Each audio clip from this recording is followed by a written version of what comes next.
Salut tout le monde. Alors aujourd'hui je vous retrouve en vidéo pour la fameuse vidéo, la vidéo tant attendue sur la remise du prix de l'imaginaire organisée par France Loisirs. Comme je vous l'avais dit, en fait j'ai été invitée donc à la remise de ce prix. Du coup j'ai pu rencontrer les deux auteurs et donc celle qui a gagné cette année et celle qui a gagné l'année dernière. Et j'ai également eu les deux livres. Donc du coup dans cette vidéo je vais la séparer en trois parties. Donc tout d'abord je vais vous parler rapidement de cet après-midi ici, comment ça s'est passé. Ensuite je vais insérer quelques photos pour que vous ayez une vision de ce à quoi ça ressemblait. Et enfin pour finir, je vais vous donner mon avis sur les deux livres, lauréats respectivement de l'année dernière et de cette année. Du coup voilà. Pour commencer cette vidéo, je vais vous parler de comment est-ce que ça s'est passé.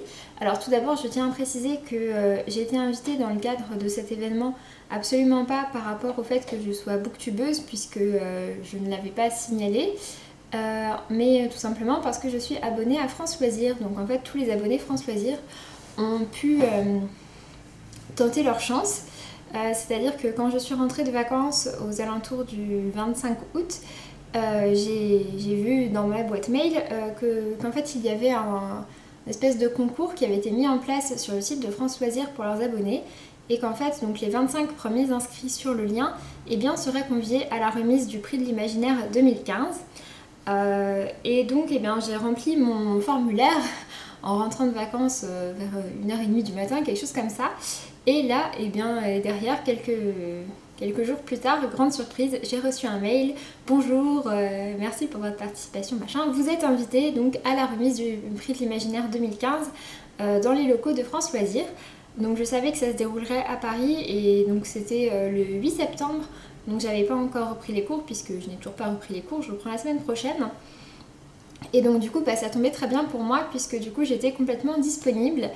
Et donc du coup ça m'a fait vraiment très très plaisir de voir ce mail.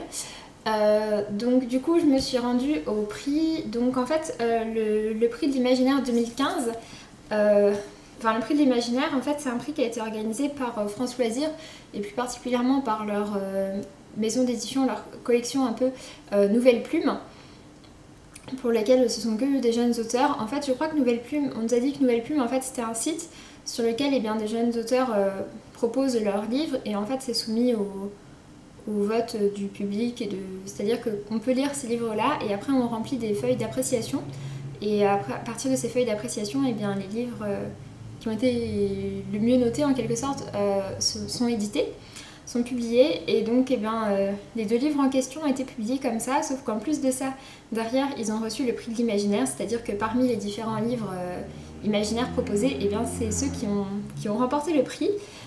Donc du coup en 2014 c'était la première édition du prix et c'était Les Ailes d'émeraude d'Alexiane de Lys qui l'avait emporté. Et donc cette année, pour l'année 2015, pour donc la seconde édition, il y a un truc crade, il s'agissait du Dernier brûleur d'étoiles de Sophie Valpiguel. Et donc en fait le prix de cette année, donc pour ce roman-ci, était remis en main propre par Alexiane de Lys, donc la lauréate de l'année dernière, à Sophie Valpiguel, lauréate de cette année. Du coup en fait on était conviés, donc on était 25 à être conviés, au final je crois que tout le monde n'est pas venu, on était même encore un peu moins.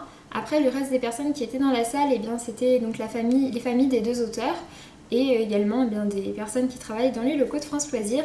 Donc on n'était vraiment pas beaucoup, on était peut-être une cinquantaine, peut-être même moins, je sais pas exactement, je saurais pas exactement vous dire. En tout cas c'était vraiment quelque chose en tout petit comité et c'était vraiment super. Donc on a été tous conviés à la même heure, donc on s'est présenté sur place. Quand on est arrivé dans la salle, sur tous les sièges il y avait un exemplaire du Dernier brûleur d'étoiles, donc belle surprise pour commencer. Et puis derrière, donc il y a eu une interview des deux auteurs par une journaliste payée par une journaliste qui travaille pour France Loisirs, que vous verrez dans les photos que j'ai mis après. Donc la journaliste c'était la femme rousse qui était au milieu. Et donc du coup il y avait l'interview des deux auteurs. C'était très sympa parce que les deux auteurs sont des personnes qui sont très jeunes Alexiane Delis, qui a gagné l'année dernière, a écrit son roman aux alentours de 17-18 ans. Donc elle a 19 ans actuellement, je crois peut-être 20 ans maintenant. Et Sophie Valpiguel a écrit son livre à 19 ans, mais elle en a 28 actuellement. Elle a pris quelques temps avant de le soumettre à la publication. Et donc du coup, il y avait une interview de ces deux auteurs-là. C'était quelque chose de très sympa. Les deux auteurs étaient vraiment très sympas. En plus de ça, donc, elles avaient chacune lu le livre de l'autre, elles l'avaient chacune adoré et ça se voyait que c'était sincère, donc c'était vraiment chouette. Ça participait aussi à la bonne ambiance. Donc voilà, j'étais tout devant, au tout premier rang, j'étais vraiment bien placée. Donc il y a eu toute une séance, enfin il y a une série de questions par la journaliste et puis après on a pu poser nos questions. Donc les invités, donc les représentants des abonnés France Loisirs dont je faisais partie, ainsi que des personnes qui travaillent chez France Loisirs aussi, certaines ont posé des questions. Donc ça a été le cas aussi pour moi. D'ailleurs vous verrez sur les photos, c'était avant que je me coupe les cheveux, c'était quelques jours avant. Et donc du coup comme ça on a pu leur poser des questions, donc c'était vraiment très sympa, c'était vraiment un bon moment d'échange. Et c'était vraiment sympa aussi parce que Alexiane, Alexiane est donc, enfin les deux sont aussi des très grandes lectrices. Après Alexiane est très proche en âge de moi et donc c'était rigolo parce qu'elle je leur avais demandé donc quels étaient leurs livres récents préférés et Alexiane avait répondu Phobos, qui est un livre que j'ai aussi beaucoup aimé, donc c'était sympa. Donc voilà, donc il y a eu toute cette séance de questions. Après, et puis après ça, en fait, les deux auteurs sont allés dans la pièce d'à côté pour pouvoir dédicacer les exemplaires de leur roman. Donc du coup, j'ai pu faire dédicacer le dernier brûleur d'étoiles. Donc du coup, j'ai une dédicace de Sophie. Oups. Ça n'a pas été dédicacé sur la même page. Donc pour Axel, merci pour tes questions. Je te souhaite un bon voyage plein de rêves aux côtés de Gwenvael, Kenavo, Sophie. Donc je vous parlerai de son roman un peu après, mais vous avez compris. Donc Gwenvael est le personnage principal de ce livre. Et puis en fait, j'avais pas les ailes d'émeraude, je ne les possédais pas. Et j'ai croisé Alexandra qui est la femme en fait qui nous a contactés pour nous dire qu'on était invités. Donc elle a répondu un peu à nos différentes questions, qui s'est un peu occupée de nous. Et donc je lui ai dit bah oui, j'ai fait dédicacer les derniers brûleurs d'étoiles, par contre j'ai pas les ailes d'émeraude malheureusement. Et donc elle m'a dit ah bah y a pas de souci, on va vous en offrir un exemplaire. Profitez-en, aujourd'hui voilà c'est cadeau. Et donc du coup ils m'ont également offert les ailes d'émeraude, donc j'étais super contente. Et donc je l'ai fait dédicacer par Alexiane Delis qui m'a dédicacé pour Axel. Je te souhaite une bonne lecture et plein de belles et folles aventures avec Cass. Rendez-vous pour le tome 2, bisous Alexiane. Donc j'étais vraiment très contente. Du coup en faisant les dédicaces j'ai pu vraiment discuter avec les deux auteurs. C'était vraiment bien fait dans le sens où on pouvait passer un peu de temps avec les auteurs, leur poser des questions, etc. Et donc c'était vraiment un très bon moment, un moment très privilégié. Et je me rends compte vraiment que c'était vraiment une très grande chance pour moi d'avoir pu assister à ça. Après, pareil, ils ont continué à faire une séance de discussion. Malheureusement, j'ai dû partir. J'ai vu sur les photos que les deux auteurs se sont mutuellement dédicacés les livres de l'autre. C'était rigolo, ça m'a fait sourire. Mais voilà, c'était en tout cas un très très bon moment, une très bonne après-midi. Je suis vraiment super contente d'avoir pu y aller. Du coup, je vais vous laisser avec les photos et je reviens juste après pour vous donner mon avis sur les livres. A tout de suite!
Alors, du coup, par rapport à mon avis sur les livres, c'est la première fois que je fais du montage de photos, que j'insère des photos dedans, donc on verra ce que ça donne. Hein.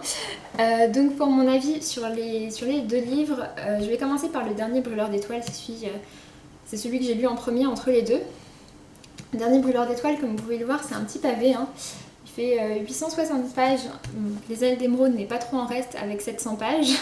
Mais donc le dernier Brûleur d'étoiles, c'est un roman d'heroic fantasy qui raconte l'histoire de Gwenvael, qui est un jeune garçon qui a grandi dans un orphelinat. Sauf qu'un jour, en fait, il va se retrouver obligé de fuir cet orphelinat et un peu comme par magie, il va se retrouver en fait envoyé dans un autre monde, dans un espèce d'univers parallèle. Il va se retrouver là-bas et il ne sait rien. En fait, la seule chose qu'on lui a dit quand il est parti, quand il s'est enfui, c'était trouve Calypso. Sauf qu'il ne sait pas du tout ce qu'est Calypso. Il ne sait pas si c'est une personne, si c'est un endroit, si c'est un pays. Enfin, il n'en sait rien, il n'a aucune idée. Mais donc, il va se lancer là-dedans. Il va rencontrer pas mal de personnages que j'ai pour la plupart vraiment adorés. Notamment un certain Galahad qui au début n'est pas très sympa avec lui mais qui devient un peu son mentor. Gwenvael et Galahad, c'était deux personnages que j'ai vraiment adorés. C'est assez rare que j'ai vraiment des très gros coups de cœur pour certains personnages, mais alors pour le coup les deux c'était vraiment le cas. Et si je devais choisir entre les deux, je pense que j'aurais du mal à choisir parce que vraiment les deux, j'ai adoré les deux personnages. Et en fait donc on pense que tout le monde pense que Gwenvael est peut-être l'élu d'une prophétie. Et donc il commence à comprendre tout ce qui se passe. Il découvre également qu'il fait partie d'un peuple, donc les Brûleurs d'étoiles. Je ne vous en dirai pas plus parce que moi j'ai eu la surprise au fur et à mesure de la lecture et je pense que c'est bien comme ça. Mais en tout cas, tout l'univers m'a énormément plu. Et j'ai vraiment adoré ce livre, j'ai adoré toutes les idées qu'il y avait dedans, j'ai adoré les personnages. J'ai trouvé que c'était très bien parce que les personnages n'étaient pas forcément gentils ou méchants, la plupart étaient un peu enfin pas blanc ou noir mais un peu en nuance de gris. L'auteur l'a dit elle-même, à cette époque-là elle en avait un peu marre de lire des livres dans lesquels tous les personnages étaient soit gentils soit méchants. Elle avait envie de donner un peu plus de nuances à ces personnages à elle et je trouve que ça a été vraiment très bien respecté. Après c'est un univers essentiellement masculin, il y a beaucoup de combats à l'épée etc. La plupart des personnages sont des hommes. Et quand on a posé la question quand la journaliste a posé la question à Sophie Welpigel, elle a dit que c'était quelque chose qui avait été fait de manière assez inconsciente, mais qu'effectivement à cette période-là, elle était dans un internat avec seulement des filles et que peut-être du coup, elle avait créé cet univers très masculin pour compenser un peu l'univers très féminin dans lequel elle habitait, enfin dans lequel elle était. Donc c'était plutôt sympa. L'auteur s'est mise à l'escrime pour pouvoir décrire vraiment bien les scènes de combat. Et pour moi, franchement, ce livre est vraiment une merveille. J'ai vraiment adoré ce livre. Donc chacun des deux livres est vendu avec un marque-page en fait. Donc ouais, je suis pour le dernier Brûleur d'étoiles. Oups. Donc c'est marqué dessus, amis lecteurs, voyageurs, intrépides ou rêveurs, oserez-vous franchir les portes d'un autre monde, entre chien et loup, entre ciel et mer, puissiez-vous trouver autant de plaisir à lire que j'en ai à écrire. Donc voilà, c'est sympa. Je trouve que c'est vraiment très bien écrit, c'est une écriture qui est très fluide, qui se lit très bien. Enfin moi voilà, je suis une grande fan d'Heroic Fantasy. Je suis complètement amoureuse des romans de Brandon Sanderson, comme vous avez peut-être dû le comprendre à force. Et je suis également une super fan de la série Eragon, de la série de livres j'entends, parce que le film j'ai pas du tout aimé, mais de la série de livres. Et je trouve que Sophie Welpigel avec ce livre-ci va un peu dans ce côté, à certains côtés un petit peu proche d'Eragon, dans le sens où je trouve que c'est très bien écrit, c'est pareil, c'est un peu l'œuvre d'un prodige parce que Christopher Paolini a écrit la série Eragon, enfin, du moins l'a commencé quand il était vraiment jeune, pareil autour de 16, je crois qu'il a commencé aux alentours de 16 ans, quelque chose comme ça. Et bon, c'est un peu un Christopher Paolini en version française et bretonne, très exactement, et féminine aussi. Je trouve que ça se ressent un peu que l'auteur est une femme quand même, par rapport à certaines idées. Mais voilà, en tout cas c'est un livre que j'ai vraiment adoré, que je vous recommande mais complètement. Et ouais, moi j'étais super fan et j'ai été super emballée. C'est un livre, c'est un one shot, donc il n'y a pas de suite, c'est un seul tome. Après il est déjà bien épais comme ça. Et c'est vrai qu'arrivé à la fin, on est à la fois content que ce soit un seul tome parce qu'on n'a pas à attendre une suite qui peut prendre des années et des années à venir, mais en même temps c'est vrai que c'est tellement bien qu'on aimerait aussi en savoir un peu plus. Après, je sais que l'auteur a écrit d'autres romans, donc j'espère qu'ils seront publiés pour avoir la chance de pouvoir les lire. Mais en tout cas, j'ai vraiment, vraiment adoré ce livre et je vous le recommande, mais complètement.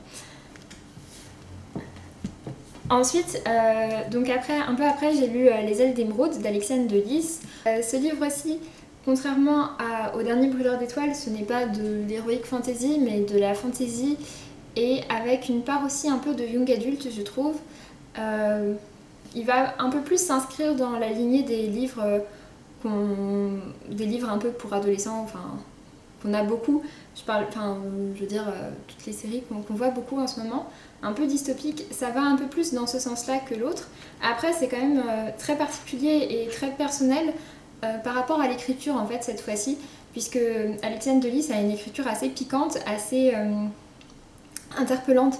C'est pas le genre c'est pas les écritures fluides et qui se lisent très bien, etc. comme c'est le cas de Sophie Valpigel. En fait, ça se lit très bien, mais c'est un récit qui est raconté à la première personne et le personnage principal, Cassiopée, oui, elle a du caractère, elle a un bon caractère et du coup, eh bien, il y a toutes les piques qu'elle pense dans sa tête qui sont écrites et ça donne du caractère à ce livre et du piquant à ce livre. C'est quelque chose que j'ai vraiment beaucoup aimé.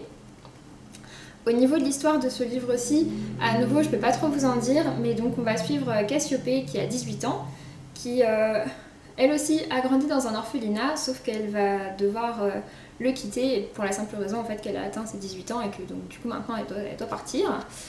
Et donc elle se retrouve seule au monde et lâchée dans la ville, sauf que elle a un peu de mal et puis elle se remarque qu'il y a un mystérieux jeune homme qui lui tourne beaucoup autour. C'est un jeune homme qui ne la laisse pas indifférente, mais il lui tourne beaucoup autour et elle trouve ça très étrange. Et finalement, en fait, ce garçon, donc Gabriel, va la sauver d'un très mauvais pas et va l'emmener dans un autre monde. Elle va découvrir qu'en fait elle fait partie de l'espèce des myrmes. Je vérifie au dos parce que j'ai pas envie de trop vous spoiler pour l'instant ce que je dis, c'est marqué sur la couverture. Donc elle découvre qu'en fait c'est une myrme et donc c'est un peuple qui ont des ailes et qui sont dotés de pouvoirs sensoriels. Donc pour sa part ça va être la vue. Et donc elle va se retrouver à basculer dans cet univers où elle ne connaît personne, mais où beaucoup de personnes ont entendu parler d'elle, plus ou moins en bien. Et donc elle va rencontrer tous les différents personnages. Donc elle est toujours sous le charme de Gabriel qui l'avait sauvée, mais elle va également rencontrer un autre garçon qui s'appelle Camille. Du coup il y a un semblant de triangle amoureux entre les trois.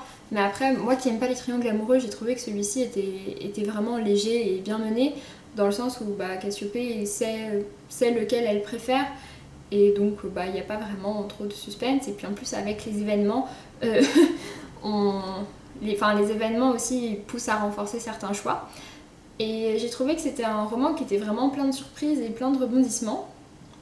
J'ai trouvé qu'il y avait beaucoup de très bonnes idées, et que ça donnait très envie de lire la suite. Donc pour le coup ça va être une trilogie. Le deuxième tome, donc Alexiane nous a dit que le deuxième tome, l'écriture était finie, mais que il était en cours d'édition, etc.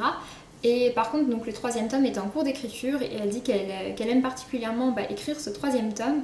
Donc j'ai hâte vraiment de pouvoir lire la suite de cette série parce que pour l'instant ça a été un coup de cœur aussi, il m'a vraiment beaucoup plu.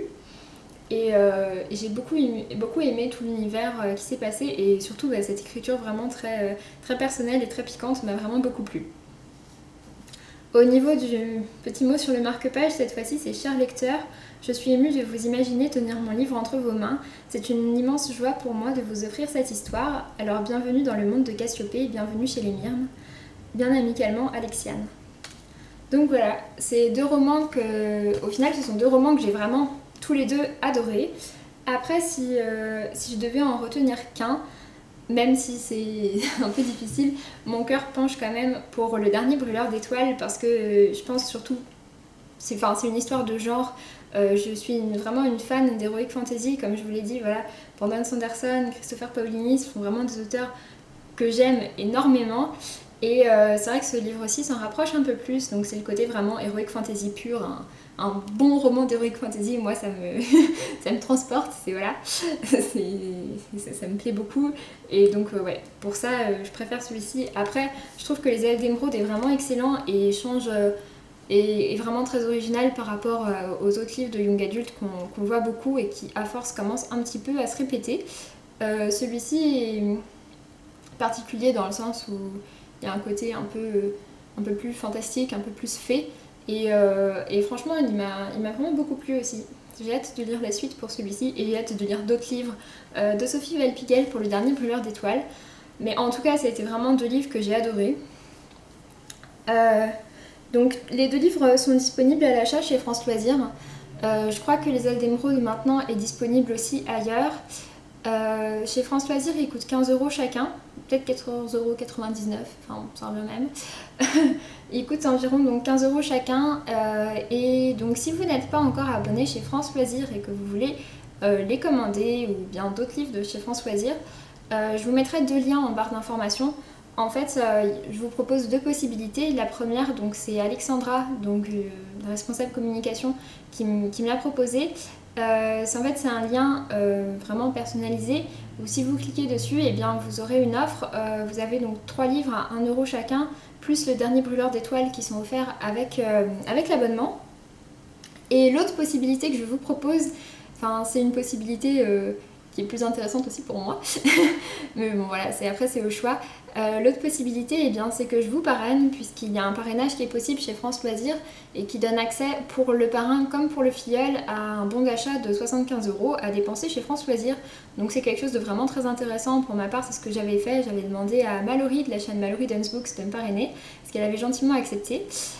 Et du coup voilà, c'est une autre possibilité. Pour ça par contre il faudra que vous m'envoyiez un mail, il y a mon adresse mail à la fin de la barre d'informations. Et puis du coup ça me permettra d'en parler avec vous et de vous envoyer le formulaire si ça vous intéresse. Donc voilà, j'en ai fini pour cette vidéo. C'était vraiment une vidéo que j'avais très hâte de filmer. Parce que ce sont 2 livres que j'ai adorés et parce que ça a été aussi un événement que j'ai vraiment adoré. Toute l'équipe de France Loisirs nous a vraiment très bien reçus. On a eu des bonbons, des fruits, des coupes de champagne, etc. Enfin voilà, c'était vraiment une super après-midi et derrière d'excellentes lectures. Donc je suis vraiment super contente et je vous recommande très franchement ces 2 livres-là si vous ne les avez pas encore lus. Donc voilà, sur ce je vous laisse, je vous dis à très bientôt, je vous souhaite de très belles lectures et puis salut!